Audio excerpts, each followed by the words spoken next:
मोना चिड़िया अपनी माँ संतोष और भाई राजू के साथ जंगल के एक कमजोर से घोंसले में गरीबों की तरह जिंदगी बिता रही थी। वो बहुत ही ज्यादा गरीब और बेसहारा थे। उनके लिए एक वक्त का खाना जुटाना भी बहुत मुश्किल था। संतोषी चिड़िया कहीं काम मांगने जाती थी तो उसे पारुल तोती बेइज्जती करके कहती थी, पारुल, अरे जा जा, तुम जैसे भूखे मरियल के लिए हमारे पास काम नहीं है। आधी से ज्यादा तो तू बीमार रहती है, क्या खाक काम करेगी भिखारन कहीं की। चले जाए यहाँ से। संतोषी, अरे मालकिन, ऐसा मत कहिए, कोई तो काम दे दीजिए जिससे मैं अपने बच्चों को 2 वक्त का खाना खिला पाऊँ। पारुल, जाकर किसी और का दरवाजा खटखटा, मेरे पास कुछ काम नहीं है। ये सुनकर संतोष चिड़िया परेशान होकर और भी जगह काम मांगने जाती है, पर उसे कहीं भी काम नहीं मिलता। अपनी माँ को इस तरह परेशान देखकर मोना कहती है, मोना, मैं माँ को इस तरह नहीं देख सकती, मुझे तो कोई काम ढूंढना ही होगा। ऐसे बोलकर मोना भी गोगी सेठ कौवे के पास जाकर कहती है, मोना, सेठ जी, मुझे कोई काम दे दीजिए, मुझे काम की बहुत जरूरत है। मेरा छोटा भाई है और मेरी माँ बीमार है, बस मुझे इतना सा एहसान कर दीजिए। सेठ, अरे मेरे पास कोई काम नहीं है, चले जाए यहाँ से। मोना, सेठ जी रहम करो। सेठ, मेरे पास काम नहीं है, कहा ना मैंने, अगले महीने आना। ऐसा बोलकर सेठ भी भगा देता है। मोना को कुछ समझ नहीं आता। घर के हालात को संभालने के लिए वो काम ढूंढती है, लेकिन 3-4 दिन तक उसे कोई काम नहीं मिलता है। मोना, अगर ऐसे ही चलता रहा तो क्या होगा? वो तो जैसे तैसे भीख मांग के मैंने माँ को खिला दिया, लेकिन मुझे अपने परिवार को संभालना ही होगा और नया घर भी तो बनवाना होगा ताकि आंधी तूफान से मेरी माँ और अपने भाई को सुरक्षित रहे। पर उसके लिए मुझे पैसे चाहिए, कहीं और जाकर देखती हूँ, शायद काम मिल जाए। ये बोलकर काम ढूंढने जाती है कि बिजली के तारों में आकर उसकी मृत्यु हो जाती है, जिससे संतोष और उसका भाई बेहद टूट जाते हैं और कहते हैं, संतोष, हे भगवान, अब क्या होगा मेरा? मेरी बेटी भी मुझसे दूर चली गई, क्यों आपने मेरी बेटी मुझसे छीन ली? जब संतोष रो रही थी तब उसकी बेटी चिड़िया की आत्मा इच्छा पूरी न होने से भटक रही थी और कहती है, मोना, माँ तो रो रही है, माँ को चुप कराना होगा। माँ चुप हो जाओ, मुझे इनके लिए कुछ करना होगा। मोना चिड़िया अपनी माँ के आंसू पोंछने की कोशिश करती है, लेकिन ना वो छुपाती है, ना कोई उसे देख पाता। तभी वो कहती है, मोना, हे भगवान, ऐसा मत करो, कम से कम इतनी शक्ति दे दो जिससे मैं पैसे कमाकर अपनी माँ के लिए घर बनवा दूं। तभी आसमान से रोशनी उस पर आती है, जिससे वो औरों को दिखाई देगी, लेकिन एक नए रूप में। ऐसे करके वो काम ढूंढती है और कौवे सेठ के घर जाकर उसे सामान उठाने का काम मिल जाता है, जिससे वो मेहनत करती है।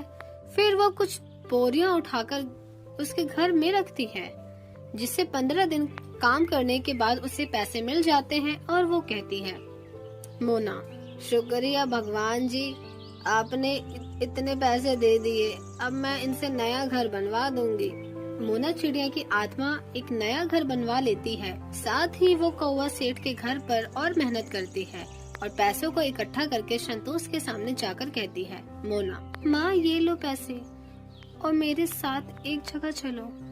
संतोष, अरे कौन हो तुम और मुझे माँ क्यों बोल रही हो?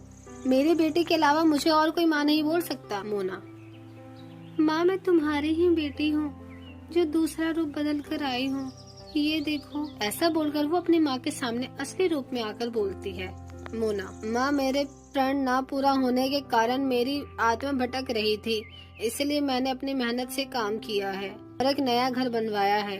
ये कुछ पैसे भी जिससे आप और राजू अच्छे से रह पाएंगे। संतोष, मेरी बेटी, मेरी बच्ची, तू वापस आ गई, हम मुझे छोड़ के मत जाइयो। तूने मरने के बाद हमारे लिए इतना सब कुछ किया, तो इस दुनिया की सबसे अच्छी बिटिया निकली। मोना, माँ ये सब आपकी वजह से ही हुआ है, क्योंकि आप बहुत अच्छी माँ हो ना, और मुझे अपना फर्ज भी तो पूरा करना था, पर अब मुझे जाना होगा। मेरा काम बस इतना ही था, इसलिए मैं अब आप दोनों से अलविदा लेती हूँ। माँ, आप दोनों अपना ख्याल रखना। संतोष, नहीं बेटी, तू ऐसे हमें छोड़कर मत जा। अपने बदन और दुनिया से मुक्त होकर हमेशा के लिए चली जाती है। मोहनपुर के जंगल में मोनी चिड़िया अपने पति काले कबूतर के साथ रहती थी। उसकी एक बेटी थी जिसका नाम टुन्नी था।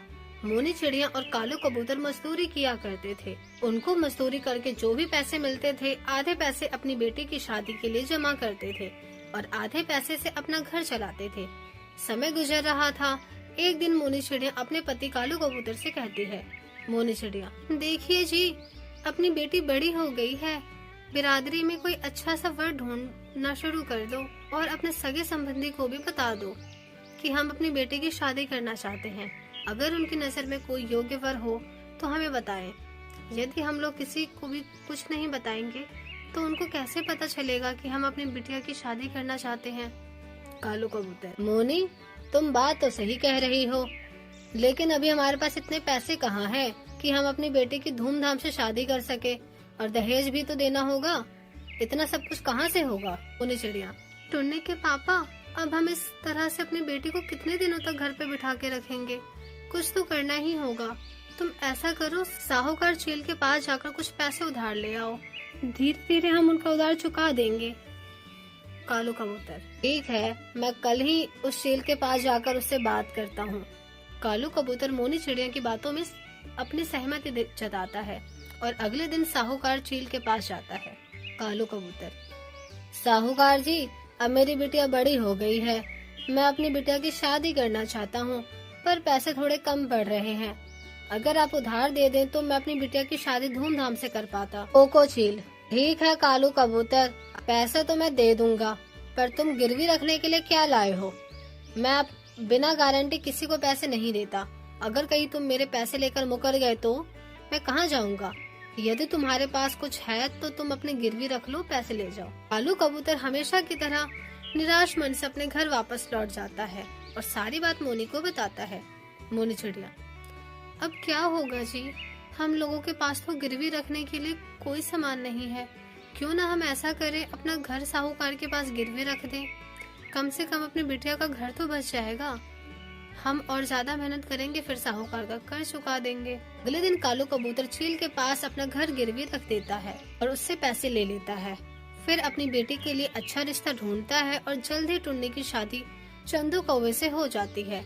कालू कबूतर और मोनी चिड़िया टुन्नी की शादी में बहुत अच्छा इंतजाम करते हैं और अपनी बेटी को दहेज में बहुत सारा सामान देते हैं। धूमधाम से टुन्नी चिड़िया की शादी चंदू कौवे से हो जाती है और खुशी खुशी टुन्नी चिड़िया अपने ससुराल चली जाती है। टुन्नी चिड़िया के ससुराल जाने के बाद मोनी चिड़िया और कालू कबूतर आपस में बात कर रहे थे। मोनी चिड़िया, देख रहे हो जी, टुन्नी के चले जाने के बाद अपना घर कितना सुना सुना लग रहा है। भगवान करे टुन्नी अपने ससुराल में खुशी खुशी रहे। वैसे तो चंदू कौवा स्वभाव का बहुत ही अच्छा है। चलो, सब कुछ अच्छे से निबट गया, अब चलकर आराम करते हैं, फिर सुबह काम पर भी तो जाना है। फिर कालू और मोनी चिड़िया सो जाते हैं। फिर कई दिनों तक दोनों कड़ी मेहनत करते हैं और साहूकार का कर्ज चुका देते हैं। मोनी चिड़िया, आज हम लोगों के सर से साहूकार के कर्जे का बोझ उतर गया। फिर मोनी चिड़िया और कालू कबूतर खुशी खुशी रहने लगते हैं।